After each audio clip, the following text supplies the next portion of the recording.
شریف عثمان ہادی کے قتل کے بعد بنگلہ دیشی ہائی کمشنر کی دفتر خارجہ طلبی بھارت کی ایک ہفتے میں دوسری بڑی غلطی تھی، لیکن جب تک بھارتی وزارت خارجہ کو ہوش آیا تو دیر ہو چکی تھی۔ فقط چند گھنٹوں کا فرق دہائیوں میں بدل گیا تھا۔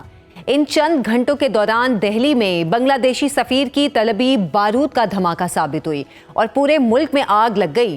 رات شاہی میں ہزاروں مظاہرین انڈین قونصل خانے کے باہر جمع ہو گئے۔ مشتعل نوجوانوں نے چٹاگانگ میں انڈین پراکسی عوامی لیگ کے بچے کھچے آثار بھی مٹا دیے۔ میرپور اور فرید پور میں راستے بند ہو گئے۔ بھارت مخالف نعروں کی نئی گردان وجود پا گئی۔ مظاہرین دھرنوں پر بیٹھ گئے۔ ڈھاکہ کی سڑکوں پر احتجاج پھوٹ پڑا۔ مشتعل نوجوانوں نے شیخ مجیب سے جڑے گھر کی باقیات تک کا نام و نشان مٹا دیا۔ بنگلہ دیش میں جولائی انقلاب کے دوران انڈیا گیٹ آؤٹ کا مقبول نعرہ انڈیا بائیکاٹ میں بدل گیا، اور آج انڈیا بائیکاٹ کا یہ نعرہ بھارت کو بنگلہ دیش کی سیاست اور اقتصادیات سے بے دخل کرنے کا عوامی سلوگن بن چکا ہے۔ ناظرین، بنگلہ دیش جو کل تک بھارت کے لیے اسٹریٹجک ڈیپ تھا، آج گہری کھائی بن چکا ہے اور انڈین 7 سسٹر اسٹیٹ کا وجود خطرات میں گھر چکا ہے۔ حقیقت یہ ہے کہ بھارت کی اشرافیہ خود کو فلمی ہیرو، عالمی سیاست کو بالی ووڈ مووی اور 206 ملکوں کی اس دنیا کو رامو جی کا فلم اسٹوڈیو سمجھتی ہے۔ اسی لیے 2025 بھارت کی جنگی ناکامی اور سفارتی جگ ہنسائی کا سال رہا۔ اسی لیے بھارتی حکمران کینیڈا، امریکہ، آسٹریلیا، برطانیہ، پاکستان میں سرجیکل سٹرائک سے ملنے والا سبق بھول گئے اور اسی لیے بنگلہ دیش کا نیا محاذ کھول لیا، اور اسی لیے ایک مسترد شدہ بنگلہ سیاست دان کے لیے پورے بنگلہ دیش سے لڑائی مول لے لی۔ ڈھاکہ میں انڈیا کی کھلی مداخلت کا نتیجہ کیا نکلے گا؟ اس پر بات کریں گے۔ ہمارے ساتھ موجود ہیں بین الاقوامی تجزیہ کار محمد مہدی صاحب۔ مہدی صاحب، بہت شکریہ آپ کے وقت کا۔ بنگلہ دیشی سفیر کی دفتر خارجہ طلبی بھارت کے لیے دھچکا ثابت ہوئی۔ بنگلہ دیش کی عوام، سیاست دان اور حکمرانوں کا سخت رد عمل دیکھنے میں آیا ہے۔ کیا یہ ڈپلومیٹک ایرر تھا یا پھر انڈین ہاکس کی غیر ضروری خود اعتمادی؟ دیکھیے، بات اصل میں یہ ہے کہ انڈیا جو ہے وہ بہت عرصے سے یہ سب کچھ کر رہا ہے۔ یہ صرف بنگلہ دیش کے اندر ہی نہیں، ہم نے اس سے پہلے کینیڈا کے اندر دیکھا، پھر ہم نے آسٹریلیا میں دیکھا، امریکہ نے وہ لوگ پکڑ لیے جن کو ایک سکھ کو قتل کرنے کے لیے آئے ہوئے تھے۔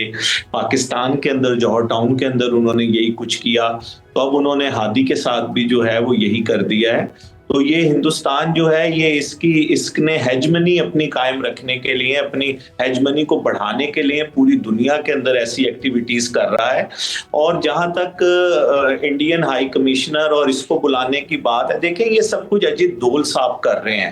یہ ہائی کمیشن یا ان کا اس سے کوئی اس طرح براہ راست شاید لینا دینا نہیں آیا کہ امریکہ کے اندر تو جو ڈپلومیٹس تھے وہ خود بھی انوالو تھے، اور امریکہ نے 2 ڈپلومیٹس کا باقاعدہ نام لیا، اور جرمن کی جو وزیر خارجہ تھی انہوں نے دہلی میں کھڑے ہو کر کہا کہ انڈیا جو ہے وہ جو کچھ کر رہا ہے۔ تو یہ سب کچھ جو ہے یہ ایک سوچی سمجھی اسکیم کے تحت ہے جو مودی صاحب اور مودی صاحب کے لوگ کر رہے ہیں۔ اور اب بنگلہ دیش میں کیونکہ الیکشن ہونے جا رہے ہیں اور یہ صاف نظر آ رہا ہے کہ بنگلہ دیش میں جو ہندوستان کے حمایت یافتہ لوگ تھے وہ پس منظر میں چلے گئے ہیں، اور جن لوگوں کو سالہ سال سے دبایا ہوا تھا یا جنہیں پھانسیاں دی جا رہی تھی وہ اب سامنے آ گئے اور ان کی اب جیت نوشتہ دیوار ہے، تو اس لیے یہ ساری حرکتیں کی جا رہی ہیں۔ اچھا مہدی صاحب، شریف ہادی عثمان کی شہادت کا الزام بھارت پر لگایا گیا ہے۔ اس دوران بھارت کے خلاف ہونے والے غیر معمولی احتجاج کو آپ کیسے دیکھ رہے ہیں؟ کیا عام انتخابات سے قبل کسی جانب سے یہ کوئی الیکشن سٹنٹ ہے یا پھر بنگلہ عوام کی نظریاتی بیداری کا ایک اور ثبوت؟ دیکھیے، بنگلہ عوام ہمیشہ سے نظریاتی طور پہ بیدار لوگ تھے۔ یہ تو زبردستی طاقت کے زور کے اوپر ان کو دبایا ہوا تھا۔ وہ طاقت جب بیچ میں سے ہٹی ہے تو انہوں نے اپنا زور دکھانا شروع کر دیا ہے۔ بنگلہ دیش کے اندر تو دیکھیں نا کہ جو آل انڈیا مسلم لیگ تھی اس کی بنیاد بھی بنگلہ دیش میں اسی مہینے کی 30 دسمبر کو پڑی تھی 1906 کے اندر۔ تو بنگالی جو ہے وہ بڑے اویئر لوگ ہیں، ان کو صرف آپ طاقت سے دبایا تھا، وہ طاقت اب ہٹی ہے، یا اب یوں کہیں کہ ان لوگوں نے اس طاقت کو ہٹایا ہے، اور ہٹانے کے بعد جو ہے اب صورتحال جو ہے وہ ان کے حق میں ہے، تو اس لیے بڑے بڑے جلوس بھی نکل رہے ہیں، جلسے بھی ہو رہے ہیں، اور تمام سیاسی جماعتیں اپنا پروگرام بھی پیش کر رہی ہیں۔ اور ڈاکٹر یونس صاحب جو ہیں، آپ کو پتہ ہے نوبل انعامی یافتہ آدمی ہیں، ان کا گرامین بینک ہو یا بریک ہو، انہوں نے بہت بڑے بڑے کام کیے ہیں۔ تو یہ وزیر اعظم بننا یہ ان کے قد کے حساب سے ایک چھوٹی چیز ہے، اس سے بڑے لیول پر انہوں نے کام کر کے دکھائے. بلکہ اگر سچی بات کی جائے تو جنوبی ایشیا میں سماجی حوالے سے کسی نے اگر کام کیا اور تبدیلی لے کر آیا ہے تو اس میں ڈاکٹر یونس کا بہت سنہرے حروف سے نام لکھا جائے گا. اچھا، شریف عثمان ہادی کو بنگلہ دیش میں بھارت کا سب سے بڑا مخالف کہا جا رہا ہے. کیا وجہ ہے کہ 1.5 سال کے سیاسی کریئر نے ایک غیر سیاسی نوجوان کو عوام کے دل کی دھڑکن بنا دیا؟ کیا خاص تھا جنریشن زی کے اس نمائندے میں جو کہ روایتی سیاست دانوں میں نظر نہیں آیا؟ دیکھیں، ایک تو ہادی جو تھا نا وہ ایک مڈل کلاس سے تعلق رکھتا تھا، اور ہادی نے سب سے پہلے جو ہے وہ ایک مدرسے سے تعلیم حاصل کری اور وہ ایک عالم بنا، اور اس کے بعد وہ ڈھاکہ یونیورسٹی پہنچا اور وہاں سے اس نے پولیٹیکل سائنس میں ماسٹر کیا، اور اس کے بعد وہ یونیورسٹی میں پڑھا رہا تھا. اور یہ جو موومنٹ ہوئی تھی حسینہ واجد کے خلاف، اس کا وہ ترجمان تھا. تو اس کی اگر ساری آپ اٹھان دیکھیں تو وہ ساری اٹھان جو ہے وہ ایک انقلابی کی، ایک نئے خیالات کے آدمی کی تھی، اور وہ ایک نیشنلسٹ تھا، اور ہمیشہ ہندوستان کی جو بیجا مداخلت تھی بنگلہ دیش کے اندر اس کی مخالفت کرتا تھا، اس سے اختلاف رکھتا تھا اور بابانگ دوہل اس پر بات کرتا تھا.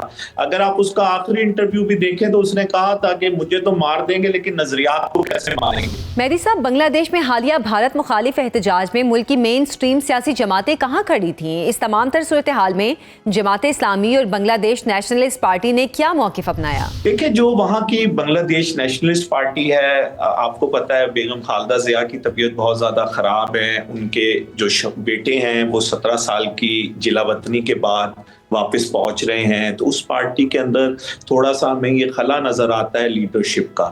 جماعت اسلامی جو ہے وہ بہرحال وہاں پر ایک مضبوط شکل میں موجود ہے اور وہ اپنے جلسے جلوس کر رہی ہے، اور وہ یہ چاہتی ہے کہ کسی طرح الیکشن ہو جائیں. اور وہ بنیادی طور پہ یہ جو نیا نوجوانوں کا گروپ تھا، یہ کیونکہ جماعت اسلامی کا حصہ نہیں بنا تھا تو ان کا آپس کے اندر بھی ایک پولیٹیکل مقابلہ تھا. پھر مسلم لیگ بھی وہاں پر اپنے طور کے اوپر کام کر رہی ہے، اور امید یہ کی جا رہی ہے کہ وہ بھی سابقہ صورتحال سے بہت بہتر اس کی پوزیشن ہوگی. تو تمام سیاسی جماعتیں جو ہیں، اور وہ تمام سیاسی جماعتوں نے اس مرڈر کو، اس قتل کو جو ہے اس کی پرزور مذمت کی ہے، اور جنازے کے اندر بھی ہم نے دیکھا کہ تمام سیاسی جماعتوں کے لوگ جو تھے موجود تھے. اچھا، بھارت کی خارجہ پالیسی کو آپ بنگلہ دیش کے تناظر میں کیسے دیکھتے ہیں؟ کیا یہ مناسب ہے کہ عوامی حمایت سے محروم سیاست دان کو پناہ دینے کے لیے 20 کروڑ بنگلہ عوام سے بگاڑ لی جاتی؟ دیکھیں، یہ ہندوستان کی اپنی پالیسی ہے. اگر آپ کو یاد ہو تو جب ان کے والد کا شیخ مجیب الرحمان کا قتل ہوا تھا بنگلہ دیش کے اندر، اس وقت بھی حسینہ واجد صاحبہ جو تھیں وہ ہندوستان میں موجود تھی. تو ہندوستان ہمیشہ سے جو ہے وہ ان کی سیاست کو پروموٹ کرتا رہا ہے، ان کی مدد کرتا رہا ہے. اگر آپ کو یاد ہو تو $5 بلین اس نے جو تھے وہ بنگلہ دیش کی حکومت کو دیے تھے.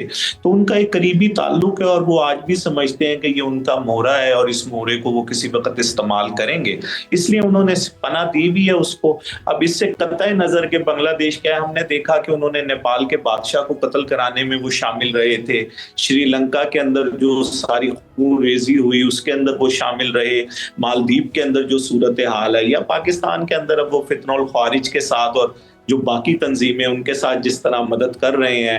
تو یہ ان کی نیشنل پالیسی کا حصہ ہے.